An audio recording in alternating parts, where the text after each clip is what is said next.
Hello guys, कैसे हो आप लोग। देखो हम लोगों ने अब तक 23 जो चैप्टर था वो कंप्लीट कर लिया। रेस्पिरेटरी सिस्टम लोगों ने कंप्लीट कर लिया है। आज 23 के बाद 24 जो चैप्टर है उसके बारे में बात करते हैं। और 24 जो चैप्टर है वो हमारा वो है ब्लड सर्कुलेटरी सिस्टम। तो चैप्टर नंबर 24 और वो है ब्लड सर्कुलेटरी सिस्टम। देखो ब्लड सर्कुलेटरी सिस्टम की अगर हम लोग बात करते हैं तो ऐसा नीडेबल सिस्टम जो एक्सचेंज गैसेस यानी गैसों के एक्सचेंज का वर्क करे। पहला काम एक्सचेंज गैसेस, उसके बाद transfer food material, transfer the food material and replace या रिलीज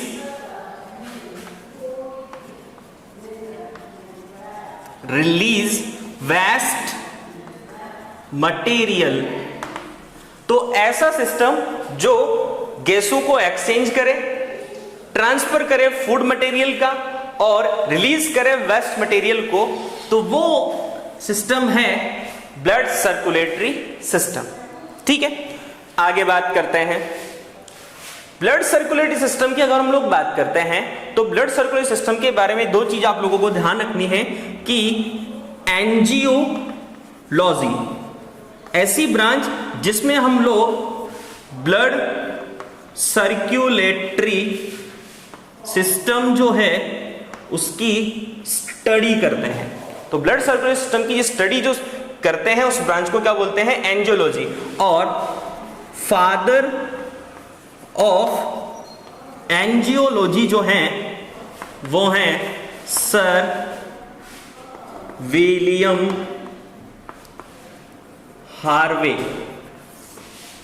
तो सर विलियम हार्वे जो हैं फादर ऑफ एंजियोलॉजी हैं। चलिए आगे बात करते हैं। देखो ब्लड सर्कुलेटरी सिस्टम जो होता है इसे cardio vascular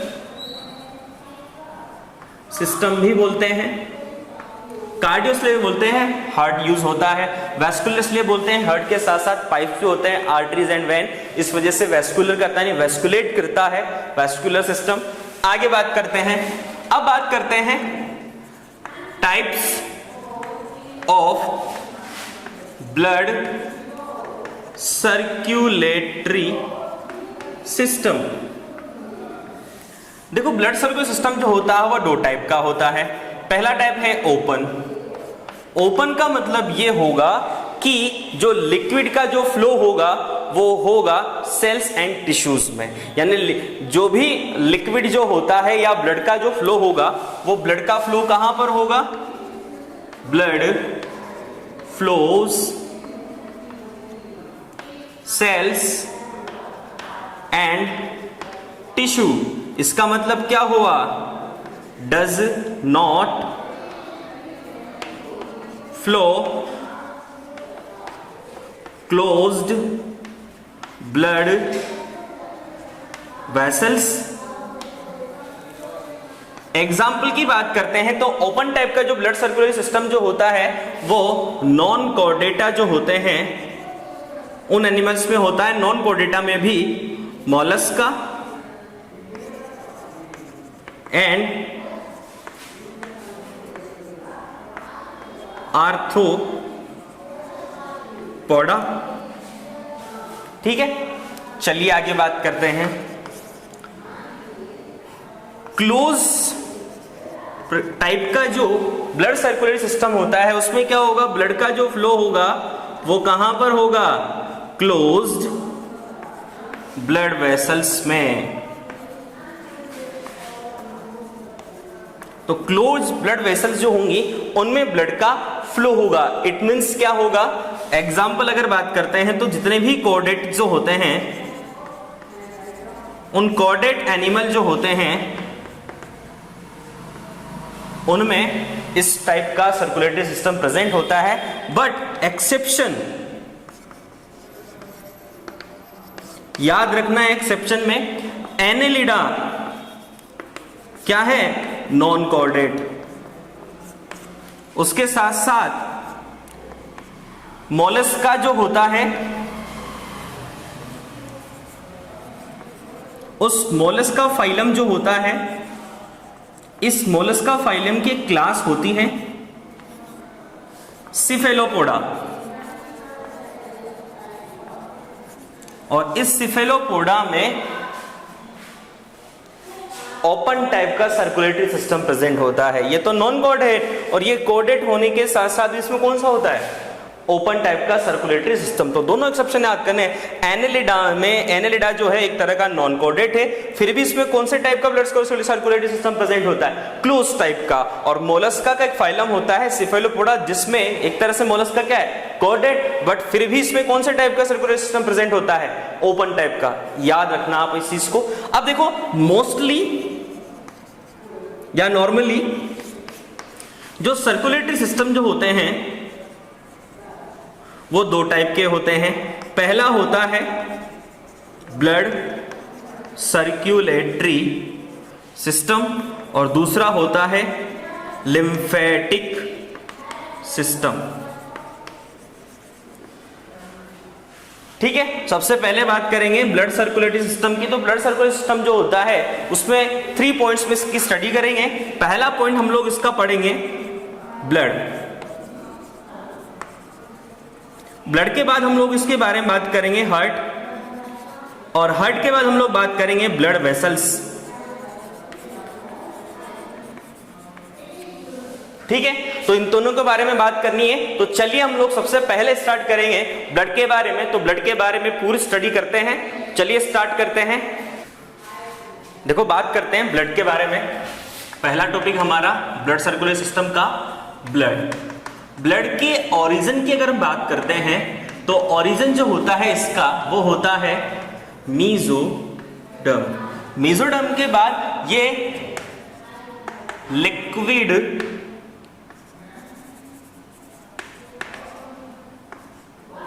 dynamic connective tissue होता है। उसके बाद जो ब्लड जो होता है, इसके अदर नेम की अगर हम बात करें तो इसे रिवर ऑफ लाइफ बोलते हैं, इसे पेट्रोल ऑफ लाइफ भी बोलते हैं, और इसे police man of the body भी बोलते हैं। पुलिसमैन इस वजह से बोलते हैं कि WBC RBC सारे वर्क जब हम इसके पढ़ेंगे तो आप लोगों को अपने आप समझ में आ जाएगा इसे पुलिसमैन ऑफ बॉडी क्यों कहा जाता है। उसके बाद बात करते हैं हेमेटोलॉजी। इसका मतलब होता है स्टडी ऑफ ब्लड, यानी ब्लड की जो स्टडी होती है उस ब्रांच में जो करते हैं उसे हेमेटोलॉजी बोला जाता है। एक होता है हेमेटोपोइसिस। हेमेटोपोइसिस का मतलब यह होता है जो ब्लड होता है उस ब्लड का फॉर्मेशन, यानी फॉर्मेशन ऑफ ब्लड। तो फॉर्मेशन ऑफ ब्लड की जो प्रोसेस होती है उसे हेमेटोपोइसिस बोलते हैं। हेमेटोपोइसिस की बात करें तो हेमेटोपोइसिस जो होता है वो 2 फेज में होता है। अगर जैसे एम्ब्रियो फेज है, एम्ब्रियो फेज, तो एम्ब्रियो फेज में हेमेटोपोइसिस जो होगा, देखो यूजुअली हेमेटोपोइसिस बोन मैरो में होता है। अगर एम्ब्रियो फेज की बात करते हैं तो एम्ब्रियो फेज में हेमेटोपोइसिस जो होगा वो कहां होगा, लिवर में, यानी एम्ब्रियो के लिवर में होगा। स्प्लिन, योग सेक, योग सेक जो होता है यूजुअली क्या होता है, एक एक्स्ट्रा एम्ब्रियोनिक मेम्ब्रेन होती है, यानी एम्ब्रियो जो होता है उस एम्ब्रियो में 4 मेम्ब्रेन होती है, एमनियन, कोरियन, एलेंटस एंड योग सेक। तो वो योग सेक यहां पर एक्स्ट्रा एम्ब्रियोनिक मेम्ब्रेन की फॉर्म में होता है। तो लिवर, स्प्लिन, योग सेक एंड थाइमस ग्लैंड, इन सब में एम्ब्रियो फेज में हेमेटोपोइसिस प्रोसेस होती है। उसके बाद बात करते हैं अडल्ट फेज में। अगर अडल्ट फेज में बात करते हैं तो अडल्ट फेज में तो आप लोगों को पता है जो इलोंगेटेड जो बोन होती हैं, इलोंगेटेड बोन, उस इलोंगेटेड बोन का जो रेड बोन मैरो जो होता है उसमें ब्लड का फॉर्मेशन होता है। तो ये थी इसके बारे में बात। अब बात करते हैं आगे। देखो, अगर ब्लड के कंपोजिशन की बात करते हैं, composition of blood, composition of blood से पहले दो तीन चीजें और हैं। जैसे ब्लड की अगर हम लोग बात करते हैं तो जो ब्लड जो होता है, यानी मेन चीज तो जो ब्लड की जो पीएच होती है, ब्लड पीएच वो 7.5 होती है, यानी एक तरह से ये क्या होता है, वीक बेस। ठीक है। उसके बाद अगर बात करते हैं इसकी क्वांटिटी की, टोटल क्वांटिटी,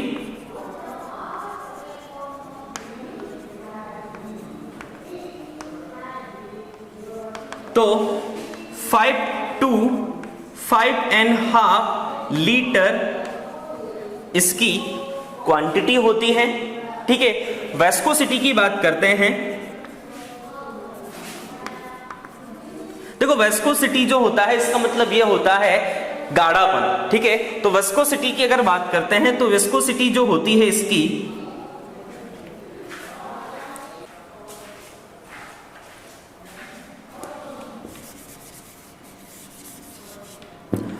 देखो इसकी वेस्कोसिटी जो होती है वो 4.5 to 5.5 सेंटीपोज होती है।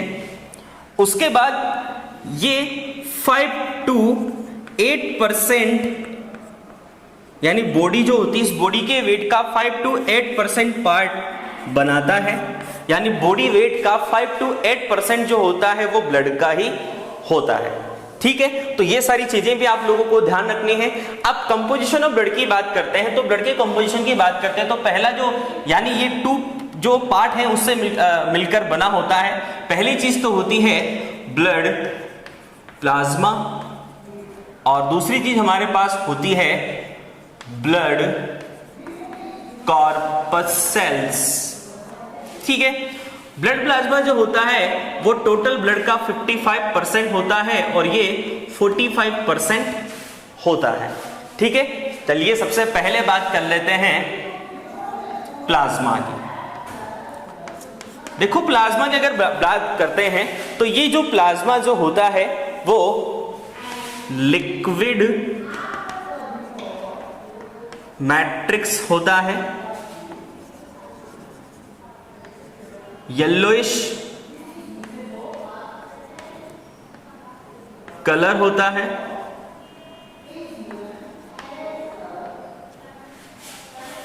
ठीक है। उसके बाद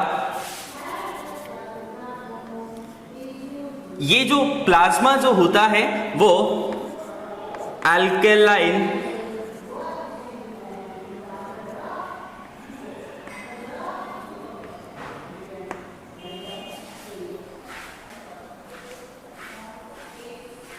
देखो, अल्कलाइन लिक्विड होता है। ठीक है। स्लाइटली, बहुत थोड़ा सा होता है। ठीक है। उसके बाद 55% जो, यानी ब्लड जो होता है, ब्लड का 55% पार्ट का फॉर्मेशन करता है। यानी ब्लड का 55% जो पोर्शन होता है वो किसका होता है, प्लाज्मा का होता है। ठीक है। तो ये सारी बातें थी हमारे पास प्लाज्मा से रिलेटेड। अब प्लाज्मा के कंपोजिशन की बात कर लेते हैं, तो इसके लिए एक चार्ट बनाते हैं और उसको समझते हैं। चलिए स्टार्ट करते हैं। देखो, बात करते हैं जो प्लाज्मा जो होता है उसके कंपोजिशन की। तो कंपोजिशन ऑफ प्लाज्मा, ये देखो ये प्लाज्मा। अब देखो, प्लाज्मा जो होता है उसको 3 मटेरियल में डिवाइड किया जाता है। जैसे पहला तो होता है इसका वाटर। वाटर जो होता है वो 90 to 92% होता है। उसके बाद बात करते हैं इनऑर्गेनिक मटेरियल, उसके बाद बात करते हैं ऑर्गेनिक मटेरियल। ये जो होते हैं 6 to 8% और ये वाला जो ऑर्गेनिक मटेरियल जो होते हैं वो 0.9% होते हैं। ऑर्गेनिक मटेरियल की बात कर लेते हैं। सबसे पहली चीज आती है आयंस। अगर आयंस की बात करें तो Na positive, Cl negative, carbonate ETC। अगर मिनरल्स की बात करते हैं, मिनरल साल्ट की, तो NaCl, Na2CO3, NaHCO3 sodium carbonate ETC। Gases की अगर बात करते हैं तो गैसेस में N2O2 एंड CO2। अब और इनऑर्गेनिक मटेरियल की अगर हम लोग बात करते हैं तो इसमें बहुत सारी चीजें आती हैं। जैसे पहली चीज की बात कर लेते हैं प्लाज्मा प्रोटीन। प्लाज्मा प्रोटीन में पहली प्रोटीन आती है एल्बुमिन। देखो एल्बुमिन जो होती है 4.4% होती है। एल्बुमिन सबसे स्मॉलेस्ट प्रोटीन होती है, मतलब ब्लड की स्मॉल प्रोटीन, और ये कंट्रोल करती है COP को, कैप्सुलर ऑस्मोटिक प्रेशर को कंट्रोल करने का इसका वर्क होता है। जब हम लोग एक्सक्रेटरी सिस्टम पढ़ेंगे तो वहां ये चीज आएगी, कैप्सुलर ऑस्मोटिक प्रेशर या फिर ऑस्मोटिक प्रेशर को कंट्रोल करने का वर्क इसका होता है सेल्स, यानी जो ब्लड जो होता है उसमें। ठीक है, एल्बुमिन के बाद आती है ग्लोब्यूलिन। अब जो ग्लोब्यूलिन जो होती है वो 3 टाइप की होती है, एक तो अल्फा, एक बीटा और एक गामा। अल्फा जो प्रोटीन होती है वो कॉपर को ट्रांसफॉर्मेशन का काम करती है, यानी कॉपर जो होती है उसको ट्रांसफर करने का काम या ट्रांसफॉर्मेशन का काम करती है। ये आयरन को ट्रांसफॉर्मेशन का वर्क करती है और ये एंटीबॉडी का फॉर्मेशन करती है। ठीक है, ग्लोब्यूलिन के बाद और प्लाज्मा प्रोटीन आती है प्रोथ्रोम्बिन और एक होती है फाइब्रिनोजन। तो प्रोथ्रोम्बिन और फाइब्रिनोजन जो होती है वो ब्लड को क्लॉट करने का काम करती है, ब्लड क्लॉटिंग का वर्क करती है। तो इस तरीके से इनके कुछ वर्क होते हैं प्लाज्मा प्रोटीन के। प्लाज्मा प्रोटीन के बाद आगे हम अगर बात करते हैं तो वो आते हैं न्यूट्रिटिव एलिमेंट्स। न्यूट्रिटिव एलिमेंट्स में वही carbohydrate, protein, fats, minerals, vitamins, ये सब होते हैं। न्यूट्रिटिव एलिमेंट्स के बाद अगर आते हैं तो एक्सक्रेटरी एलिमेंट्स, और एक्सक्रेटरी एलिमेंट्स में अगर बात करते हैं तो urea and uric acid. Other elements की बात करते हैं तो अदर एलिमेंट्स में हमारे पास आते हैं hormones, all hormones and enzymes, और उसके साथ साथ एंटी कोगुलेंट जो होता है ह्यूमन बीइंग में हेपेरिन। और भी एंटीकोगुलेंट होते हैं, जैसे नेचुरल जो एंटीकोगुलेंट जो होते हैं वो मैं आप लोगों को नोट्स में लिखा दूंगा, वैसे आपके सिलेबस में है नहीं। जैसे नेचुरल की बात करते हैं, एंटीकोगुलेंट का मतलब क्या होता है, यानी ये ब्लड को फ्रीज होने से रोकते हैं। आपकी जो कैपिलरीज जो होती हैं या आपकी आर्टरी जो वेन होती है, उन आर्टरी और वेन्स में जो ब्लड जो फ्लो होता है लिक्विड फॉर्म में, उसकी वजह से होता है। अगर हेपेरिन नहीं हो तो आपका जो ब्लड होता है वो फ्रीज हो सकता है। तो फ्रीज होने से रोकने का वर्क कौन करता है? हेपेरिन। अब जैसे नेचुरल जो एंटीकोगुलेंट जो होते हैं वो एक तो हेपेरिन ह्यूमन बीइंग में प्रेजेंट होता है, एक आप लोगों ने लीच देखा होगा, लीच जो होता है जोंक जिसे बोलते हैं, तो लीच जो होती है उस लीच का जो माउथ होता है वहां पर भी एक हिरुडीन जो एलिमेंट होता है वो भी एंटी कोगुलेंट होता है। और जो फीमेल एनाप्लीज जो मॉस्किटो जो होता है, उस मॉस्किटो में भी एनाफिलीन जो एलिमेंट जो होता है वो भी एक तरह का क्या होता है? एंटी कोगुलेंट होता है। इसके साथ साथ ही कुछ और आर्टिफिशियल एंटीकोगुलेंट भी होते हैं, जैसे सोडियम ग्लाइकोलेट, सोडियम टर्कोलेट, और उसके साथ साथ EDTA है ना, और EDTA के साथ साथ COP। ठीक है, तो ये सब जो होते हैं ये सब नेचुरल एंड आर्टिफिशियल एंटीकोगुलेंट होते हैं। तो चलिए आगे बात करेंगे प्लाज्मा के बाद ब्लड कार्पसेल्स की नेक्स्ट क्लास में। Okay then, thank you.